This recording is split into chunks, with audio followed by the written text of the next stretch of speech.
ओराला नाका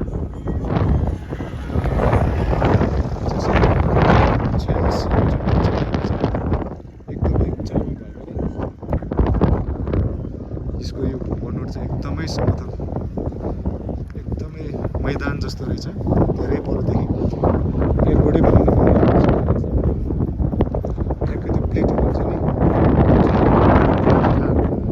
तिब्बती पठार भने जस्तो ठ्याक्कै बनाउँदैछ यो घोप्नु परेको गिलास जस्तो तलतिर चाहिँ पुरै पहाडै पहाड घेरेको छ माथि चाहिँ एकदमै समतल यस्तो रहेछ यहाँनिर चाहिँ नेपालको 24 नम्बर पिलर रहेछ त्यो 24 नम्बर पिलरसम्म चाहिँ जान सकिन्छ मिल्छ बिस्तारै चाहिँ बाँस बनाएर उनीहरू चाहिँ बिक्री गरेर सामान